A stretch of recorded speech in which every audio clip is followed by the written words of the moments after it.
You know what's strange? Some of the most intelligent, emotionally aware people are also the most exhausted. Not from doing too much, but from thinking too much. They replay conversations that ended hours ago. They map out scenarios that may never happen. They lie awake at 2 a.m. because their brain refuses to stop asking what if. The same habit that makes them thoughtful and empathetic also drains them. What's actually happening in their brain? If you've ever felt trapped in your own thoughts, this video will help you understand yourself better. Welcome to Decode Dynamics. Let's dive in. You ever feel like your mind just won't stop thinking, no matter how hard you try? Psychologists call this pattern maladaptive rumination.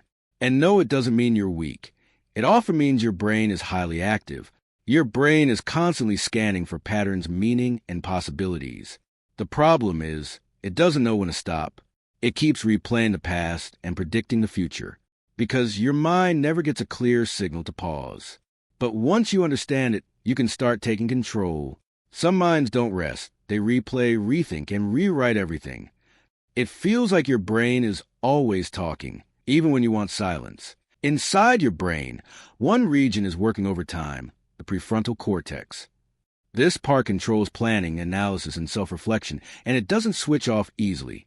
At the same time, your brain's default mode network keeps running in the background. You rehearse conversations that haven't even happened yet. The result? A mind that's always online, always thinking. And sometimes it gets exhausting. Overthinking doesn't just start randomly. For many people, it begins much earlier than they realize. As a child, the world may not feel predictable. Moods around them could change without warning. So the brain adapts. It starts thinking ahead, trying to predict everything. If you can predict what's coming, maybe you can protect yourself. So overthinking isn't a flaw. It's actually a survival strategy. A smart mind doing exactly what it was trained to do. Not all overthinking is harmful. Some of it actually helps you understand yourself better. This is called reflective rumination, where you process emotions and grow from your thoughts. But then comes brooding rumination, where thoughts turn into a loop with no solution. The tricky part, one moment of reflection can quietly turn into overthinking. And because it feels productive, you don't even realize when it starts hurting you. Understanding this difference is the first step to breaking the cycle. Sometimes, your brain feels like it's solving a problem, but it's actually just going in circles. Psychologists call this the illusion of mental progress. Your brain tricks you into thinking you're making progress. But in reality, you're just looping the same thoughts again and again. Dopamine plays a big role here. Even thinking about solving problems gives your brain a small reward. That's why it's so hard to just stop thinking. Your brain isn't broken, it's just following its chemistry. What if overthinking isn't a weakness, but a hidden strength? People who overthink often understand others more deeply.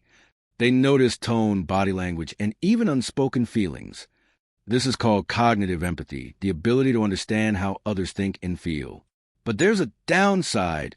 Noticing everything can become overwhelming. They feel every possibility, every outcome, all at once.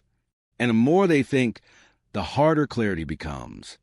But maybe your overthinking just means you see the world more deeply. Some thoughts don't solve problems, they just repeat them. The mind cannot think its way out of everything. Some things need to be felt, not endlessly analyzed. Psychology doesn't try to stop thoughts, it changes your relationship with them. One powerful method is called cognitive diffusion. Instead of "this is dangerous," it becomes "my brain is generating a thought." That small distance changes everything. Some minds don't just think, they replay, analyze, and question everything. Overthinking often shows up as repetitive thoughts your brain just can't switch off. It's linked to an active prefrontal cortex and something called the default mode network. For many people, it starts as a survival strategy in uncertain environments.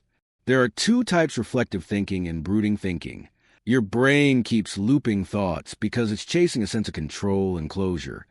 Overthinkers are often highly empathetic and deeply perceptive. Overthinking is not a weakness, it's a highly active mind shaped by experience. The goal isn't to stop thinking, it's to teach your mind that it's finally safe to rest. Be kind to your mind, it's been protecting you all along.